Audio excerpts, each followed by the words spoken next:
Hello there, welcome back to the Ogre, the old Git Reacts, Reviews and Off Times Reminisces.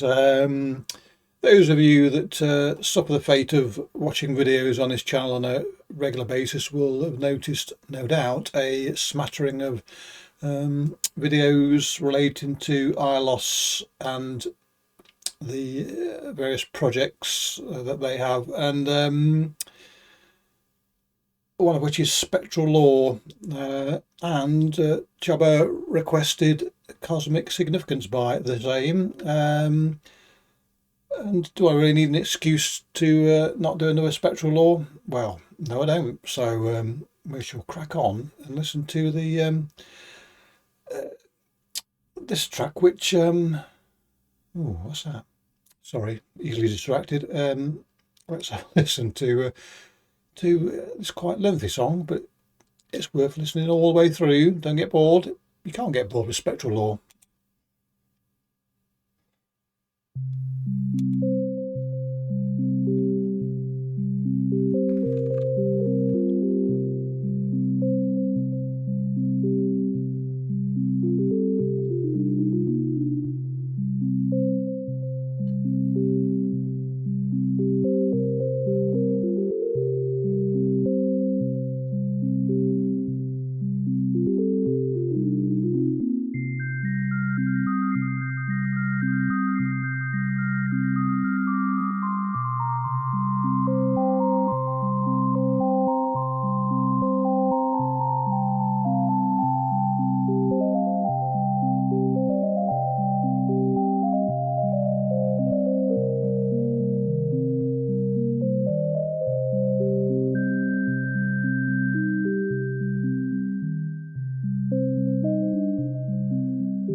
So Iolot is a master at building a moment, and then all hell breaks loose. And on many of his songs, there is this building of a moment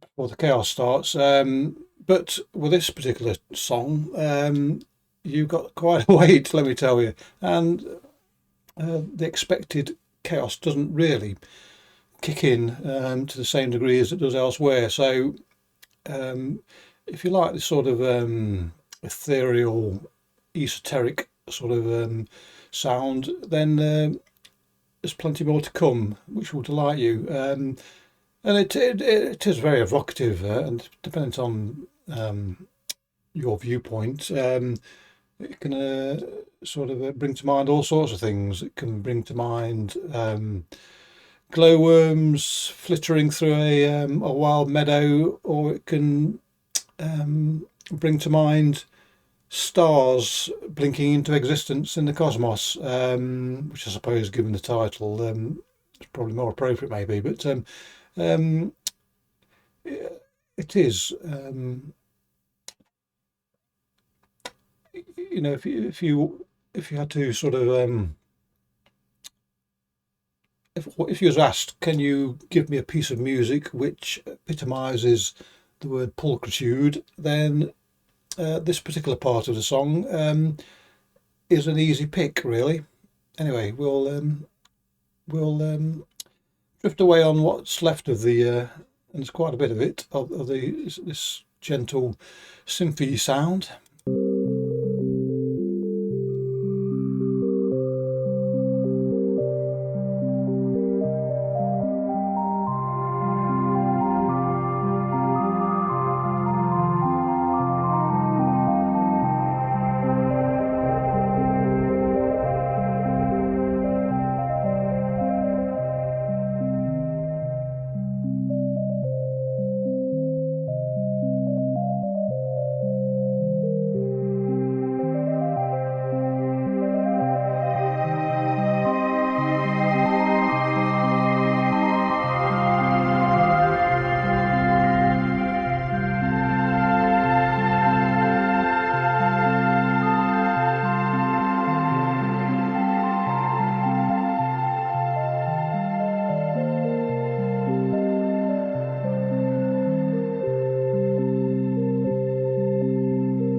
Some of you, quite understandably, would be thinking, once that drum kicks in, that here we go, hats on, get ready for action. But no, you've been fooled. You've been duped by this artist. It continues with the whimsy, really, and it is quite magical. If you were watching a family-based entertainment film where they are depicting all sorts of magical creatures or events, this music would fit well with that. I say it is entrancing to a degree, even to a degree, for sure. Anyway, I'm sure now I've woken you from your reverie. It won't take long for you to be falling back into it. Let's go.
Okay, so we are now getting into well, the guitar, I suppose. But I've never really noticed until now, doing this, how long that intro, if you want to call it that, lasted. So we're talking well over 5.5 minutes of the of Twinkle before something a little bit more harsh comes in. And harsh is a relative term. What's to come isn't particularly harsh at all. But I suppose it's a testament to the composition here that this isn't the sort of music I would listen to. But as I say, there is a degree of expectation built, and you are sort of brought along with it because of that sort of arcane sort of arcane's not right really, but that sort of almost fairy like, and I don't mean that in the not in the Disney sense, but in the sort of otherworldly sense, but it reminded me a little bit there of Tubular Bells by Mike Oldfield, in the very gradual building of the moment, and this is more drawn out than that, but the gradual introduction of other instruments and tones, and not that you're waiting for a reward, but you are rewarded with what comes eventually, which we are about to experience.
Just one moment. In my eagerness to do this review, I forgot to put the microphone in front of me.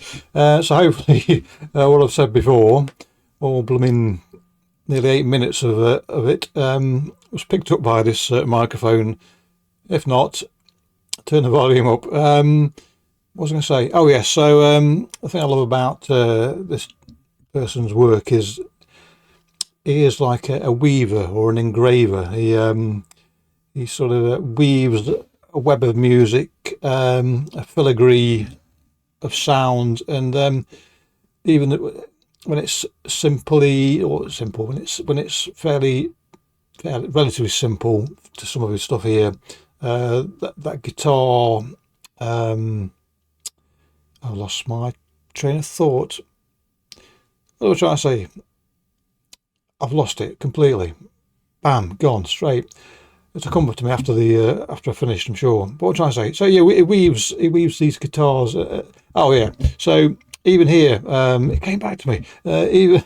Even here, where the guitar is quite folkish, it's still skittering around and sort of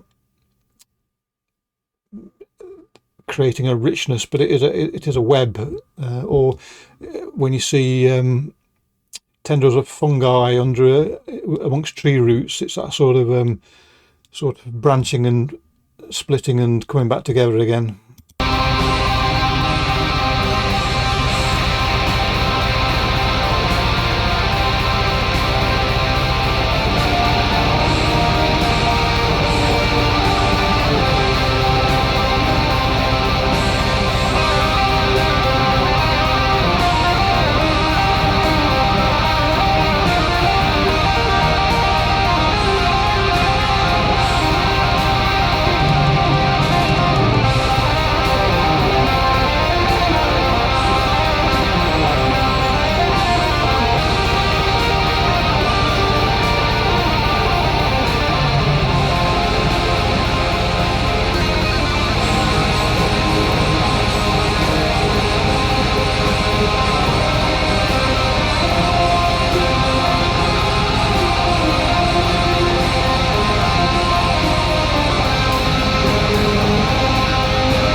The thing I like about Spectral Lore is, no matter how extreme, if you want to use that term, the music gets to Spectral Lore, how frantic or whatever, there remains a lightness to it.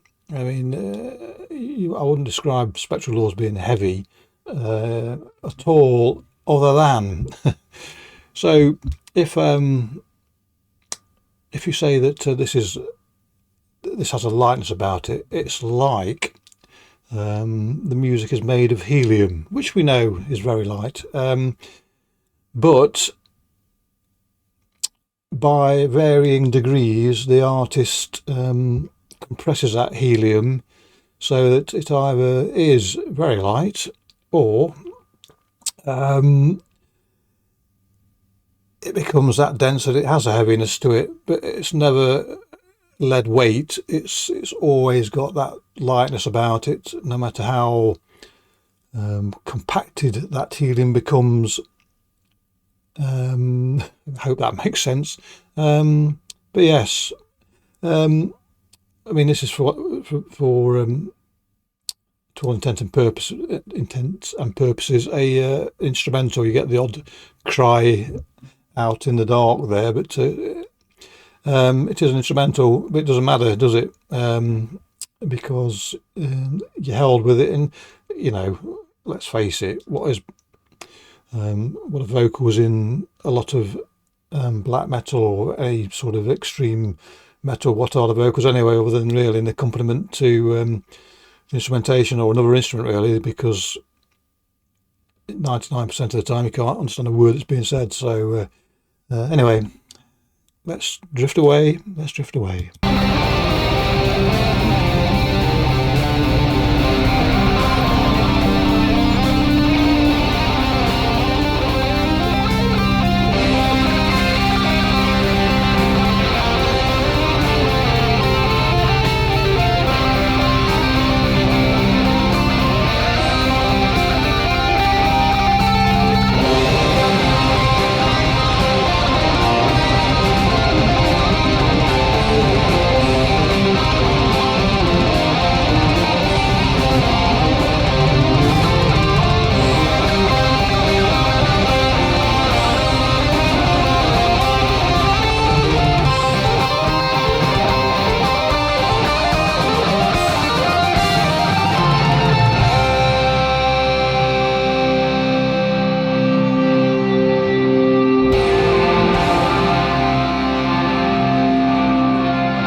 So if the beginning of this song sent you all Rip Van Winkle snoozing away, then I can assure you now you can go back to snoring into your beard, because we are mirroring to a degree the beginning, and just glittering away into the distance with us. So let's just relax and listen to the end. When Bandcamp can decide to keep going. Come on, where's the music gone? Come on. It's playing silly buggers. Here we go.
So there you go.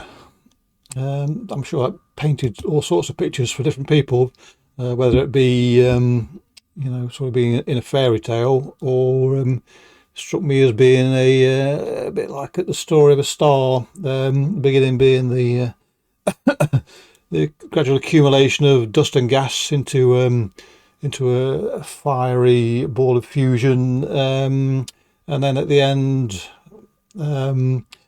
a dying star awaiting its fate in the heat death of the universe. So yes, what pictures I painted. So Chubba mentioned that this was the most beautiful black metal song he knew, and who am I to argue? Absolutely the case. It is a work of wonder, and songs like this, which I like, which aren't the blast and thunder, just shows how good they must be. As I've said before, things that draw me away from my normal cacophony must have plenty of merit for me to enjoy them so much.